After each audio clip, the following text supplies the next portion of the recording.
کے 40ویں میں بے ساختہ کہا یہ تو تاریخی حقائق ہے، پیغمبر اسلام کی موجودگی میں اگر ہم جیسے 40 برس سے سارے اوپر والے بھی 39 دن تک یہودیوں کا ایک خیبر نہیں اکھاڑ سکے تھے. توجہ ہے.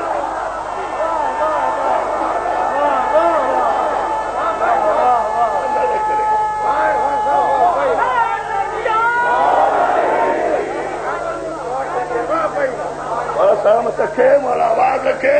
ان جملوں پر ذرا سی توجہ چاہوں گا اگر آپ غور فرما لیں. اور پھر وہ 40واں عالم کہتا ہے کہ بھائی اس میں پریشانی کی کیا بات ہے، سرخی کی بات تو نہیں ہے. بس یہ جملہ سن لو، میں اس ختم کر دوں گا.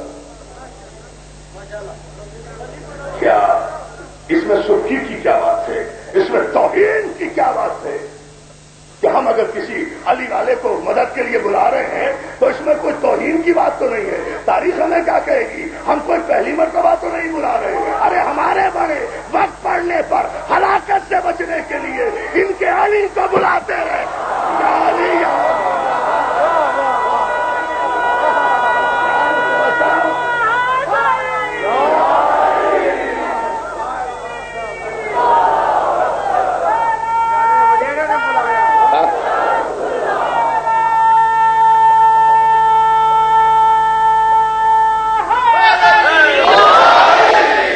سلامت رکھے. دوستوں اسی طرح چند لمحے اور توجہ کر لیں، یہ کوئی پہلی مثال تو نہیں ہے. ہمارے بڑے ان کے بڑوں کو بلاتے رہے ہیں.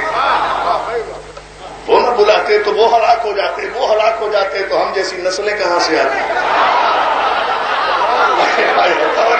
توجہ توجہ توجہ جان محترم مولا سلامت رکھے. تو یہ کوئی پہلی مثال تو نہیں، چونکہ ہمارا تاریخی تھا اس لیے 39 علماء نے مان لیا.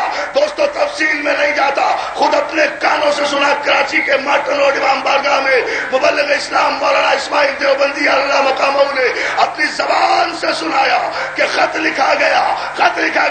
مولانا کئی تبلیغی دورے پر تھے اسماعیل دیوبندی اللہ مقامہ، لیکن جب دیر ہوتی رہی، تاخیر ہوتی رہی، دیر ہوتی رہی، تاخیر ہوتی رہی تو اب جملہ پہ ضائع نہ جائے. دوستو اگر بادلوں کی گلت سے اوپر نعرہ نہ پہنچا تو اس مجمع کا کوئی فائدہ نہیں ہے. مولانا اسماعیل کا جملہ ڈٹو دوہرا رہا ہوں. مولانا کہتے تھے ایک دن نماز صبح پڑھ کر فارغ ہوا تو درس آل محمد فیصل آباد کے دروازے پر دق الباب ہوا. میں نے جو دروازہ کھولا تو 40 علماء نہیں، پورا نظام مصطفیٰ آل محمد کے دروازے جو کچھ سوچ کر آیا تھا موسم اور مزاج کے پیش نگاہ بدل دیا تاکہ ہم بتائیں موسموں کو کہ علی والے کہاں جمع ہوئے ہیں. اب جو ہے اس جملے پر ذرا سی مولانا فرماتے ہیں کہ میں نے جو دروازہ کھولا تو درس آل محمد کے دروازے پر سارا نظام مصطفیٰ پوری کٹ میں کھڑا ہوا تھا.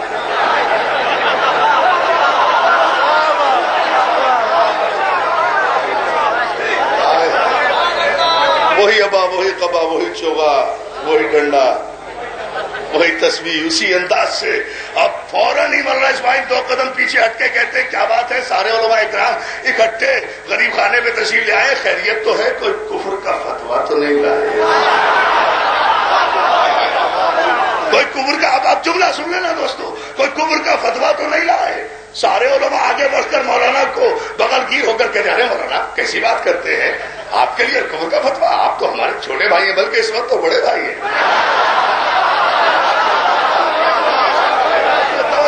ارے مولانا آپ کا اللہ ایک، ہمارا اللہ ایک، آپ کا رسول ایک، ہمارا رسول ایک، آپ کا قرآن ایک، ہمارا قرآن ایک، آپ کا کعبہ ایک، ہمارا کعبہ ایک.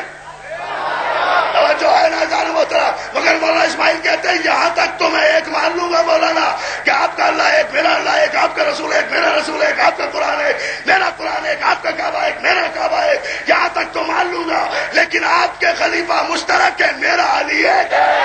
علی علی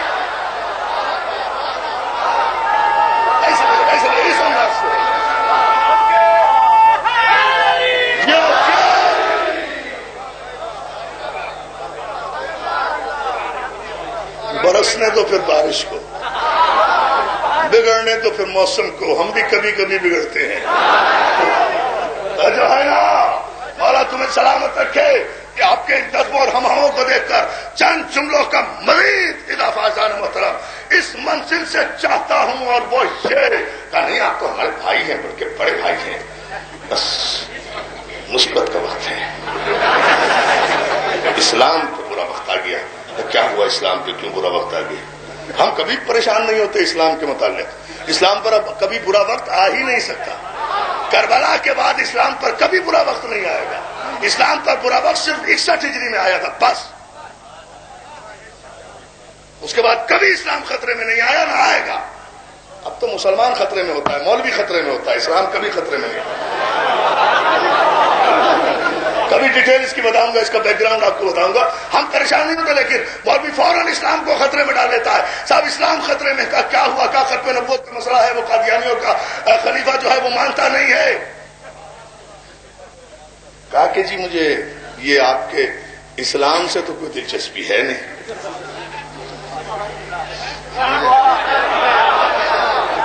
مجھے آپ کے اسلام سے تو کوئی دلچسپی نہیں ہے، ہاں میں جس شہزادی کا وکیل ہوں اس کے باپ کی عزت مجھے بہت عزیز ہے۔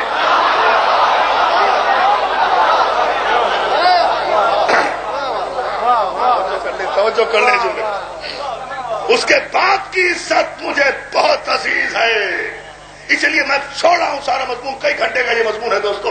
اس کے باپ کی عزت بہت عزیز ہے، مختصر یہ کہ آئے پہنچے، بس یہ جملہ جو میں کہنا چاہتا ہوں، فوراً کیفیٹیریا میں پہنچے قومی اسمبلی کے، جب مولانا اسماعیل کو لے کر یہ سارے علماء اور مرزا ناصر احمد سے تعارف کرایا، مرزا ناصر احمد نے کہا ان کے تعارف کی ضرورت نہیں، میں انہیں خوب جانتا ہوں۔ پہلا جملہ کہا یہ ہمارے بھائی ہیں، کہا یہ تمہارے بھائی ہیں، 1400 برس سے تم ہمیں بھی تو بھائی کہہ رہے تھے، ہماری نماز ایک، تمہاری نماز ایک، ہماری اذان ایک، تمہارا۔ توجہ کریں جملے پر، کہا یہ ہمارے بھائی ہیں، ہمارے عالم دین ہیں، مبلغ اسلام ہے، ان سے ملو۔ کہا نہیں، ان سے نہ ملوں گا، نہ مقابلہ کروں گا، نہ مناظرہ کروں گا۔ کہا کیوں نہیں؟ بات توجہ، جملہ سمجھ لینا دوستو، میری ساری تقریریں ایک طرف، 1000 اپنی تقریریں قربان کر دوں اس کافر کی زبان سے نکلے ہوئے اس کلمہ حق پر، اس پورے مجمع کی میں توجہ چاہتا ہوں، اس کافر کی زبان سے نکلے ہوئے اس کلمہ حق پر بے ساختہ کہتا ہے انہیں کیوں مقابلے کے لیے لائے ہو؟ ان سے مقابلہ نہیں ہوگا، ان سے مناظرہ نہیں ہوگا۔ کہا کیوں نہیں ہوگا؟ ہم سب مسلمان ہیں، ہم سب بھائی ہیں، کیوں نہیں ہوگا؟ یہ تم سے ختم نبوت کے مسئلے پر بات کریں گے۔ کہا نہیں، میں ان سے مقابلہ نہیں کروں گا۔ کہا کیوں نہیں کرو گے؟ خدا کے لیے تمہیں رسول کی قسم، علی کی قسم، سمجھ لینا اس جملے کو، مجھے دہرانے کی نوبت رہا ہے۔ بیٹا ناصر احمد کہتا ہے او مولویو میں تم سے مقابلہ کروں گا، اس لیے کہ میرا مقابلہ اور میرا دعویٰ مسلمانوں سے ہے، مومنوں سے نہیں ہے۔ سے میرا کیا ہے مسلمان اور مومن؟ بھائی جو مسلمان ہے وہ مومن ہے، جو مومن ہے وہ مسلمان۔ یہاں تو مسلمان اور مومن کا فرق معلوم نہیں، اب پتہ چل رہا ہے نا جب مذہب کے کھانے کا اضافہ کر رہے ہو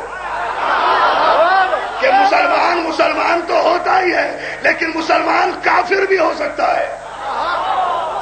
جو جملہ مجھے کہہ رہا تھا وہ یہ جملہ ہے، اب ثابت کر رہے ہو نا، اس ضرورت کو محسوس کر رہے ہو نا، تو مسلمان تو ہوتا ہی ہے، لیکن کلمہ پڑھنے والا کافر بھی ہو سکتا ہے، اس لیے مذہب کے اضافے کی ضرورت ہے۔ بہت توجہ دوستو، کہا کیا مطلب؟ یہ مومن، کہا یہ مومن ہے، میں ان سے کیا بحث کروں؟ میں تو تم سے پوچھ رہا ہوں، تم ثابت کرو کہ رسول اللہ کے آخری رسول ہیں، آپ کے بعد کوئی نبی نہیں آئے گا۔ کہا ہم ثابت نہیں کرتے، یہ ثابت کریں گے، ہم تو خیمے میں بیٹھیں گے۔ توجہ ذرا محترم، وہاں بھی ایسا ہی رہا ہے، ہم خیمے میں بیٹھے رہے ہیں۔ وہ خیبر فتح کر کے